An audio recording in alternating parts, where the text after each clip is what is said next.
The day started out ordinary in the modest suburban home, but for the young woman in the green frock, it was just another opportunity to indulge in her latest obsession. At 20 years old, she was full of energy, vanity, and a growing love for all things fashionable. Her long hair shimmered as she stood in front of the mirror, holding a sleek perfume bottle. She spritzed once on her neck, once on her wrists, then another time in the air to walk through. She closed her eyes, smiling at the sweet floral fragrance that now filled the entire room. She had done this every morning, every afternoon, and sometimes even before going to bed. To her, perfume wasn't a luxury, it was a necessity. She wanted to smell glamorous all the time, even if she was only sitting on the couch scrolling through her phone. The green frock she wore was a new favorite of hers, bright yet elegant, and she loved how the scent clung to the fabric. To her, the perfume gave life to the outfit. What she didn't realize was how fast she was draining the bottle, and how much money it had cost. The perfume hadn't been hers to begin with.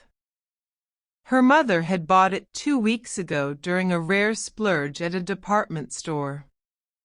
It was meant to be saved for family weddings, special gatherings, or meaningful moments. It wasn't an everyday item. The bottle itself had been delicate and costly, a treasure sitting carefully on her mother's dresser, but temptation had won. From the very first day, the young woman had sneaked into her mother's room, sprayed it once, then twice, then got hooked on the idea of using it regularly. Soon, her own cheap body sprays felt dull in comparison. This imported perfume gave her confidence and, in her mind, made her look and feel more sophisticated. Her mother, however, didn't check the bottle daily. She assumed it was safe. That illusion ended one ordinary afternoon. Her mother walked into the bedroom, preparing for a family outing later that week. She picked up the perfume bottle to use a light spray on her scarf, only to realize it felt shockingly light in her hand. She twisted the cap, pressed the nozzle, and only a thin mist came out. Alarmed, she held it up to the sunlight and saw the golden liquid nearly gone, barely enough for 1 or 2 sprays left. Her heart sank, then hardened. She had spent good money on this, intending it for rare occasions, not daily overindulgence. She didn't need much time to figure out who the culprit was. Only one person in the house had both the curiosity and recklessness to use perfume like it was free water. She stepped out into the hallway, calling firmly, "Come here." The young woman, sitting casually on the sofa in her green frock and scrolling through her phone, looked up lazily. She noticed the perfume bottle in her mother's hand and instantly felt her stomach twist. But she tried to act casual, walking into the room with a faint smile. "Do you know what happened to this?" her mother asked, holding up the nearly empty bottle. The girl's eyes darted away. Maybe it leaked," she muttered quickly. "Leaked," her mother repeated, her tone sharp. "This bottle cost more than half your wardrobe, and you expect me to believe it leaked?" She hesitated, fidgeting with the hem of her green frock. "Well, I may have used it, a little." Her mother raised an eyebrow. "A little? It's nearly gone." "Do you know what a little means?" "This is not body spray from the local shop. This was special." The young woman shrugged, trying to laugh it off. "It's just perfume. Why are you getting so upset? You can always buy more." That careless answer was the final straw. The dismissiveness, the waste, and the lack of respect hit her mother harder than the empty bottle itself. Without another word, her mother took her by the wrist and pulled her forward. The young woman gasped, stumbling in her green frock, as she was led firmly to the edge of the bed. "Wait, what are you doing?" she asked nervously. "You'll learn today that money doesn't grow on trees," her mother said firmly. Sitting down and pulling her daughter across her lap, the young woman squealed, flailing slightly. "Mom, no. I'm too old for this." "You're not too old to waste things like a child. And you're not too old to learn respect."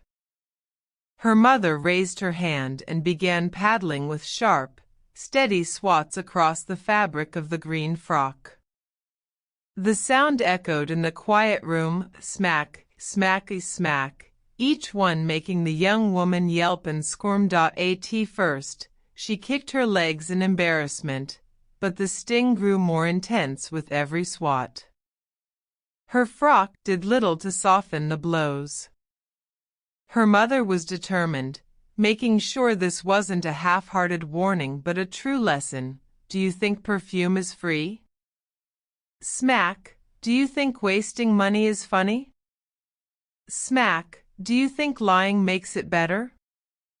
Asterisk smack, smack, smack. The girl's protests turned to pleading, her laughter gone, replaced by whimpers. "Okay. Okay. I get it. Please, stop." But the paddling continued a little longer, ensuring the lesson sank deeper than the fragrance ever had. Finally, her mother let her up. The young woman stood, brushing her hair out of her face, cheeks flushed, and tears threatening to spill. Her green frock looked slightly rumpled, her dignity bruised as much as anything else. Her mother looked at her firmly, holding the empty bottle between them. "This is not just about perfume. It's about respect, respect for money, for effort, for the things we buy with care. That bottle cost more than you realize. If you treat everything like this, you'll never learn to value anything." The young woman sniffled, avoiding her mother's eyes. "I'm sorry. I didn't think it was such a big deal." "Not thinking is exactly the problem," her mother replied. "From now on, you will ask before using something that isn't yours. And if you want nice things, you'll learn to save and buy them yourself." The girl nodded, her voice small. "I'll pay you back. I'll save from my allowance. Or work part-time if I have to." Her mother softened slightly, seeing the genuine regret. "That would be a start. And maybe then, you'll understand the value of each spray." That night, the young woman sat in her room, the green frock folded beside her bed. Her eyes kept wandering to the nearly empty perfume bottle on her desk. For the first time, she didn't see it as just a fragrance. She saw the price tag, the effort, the waste, and the sting of discipline still fresh on her skin. She sighed, shaking her head at her own foolishness. Perhaps, she thought, a lesson delivered through both words and paddle was the one that truly stuck. From then on, she never touched her mother's perfume without asking. And whenever she caught a whiff of that familiar floral scent, she remembered not just luxury, but responsibility.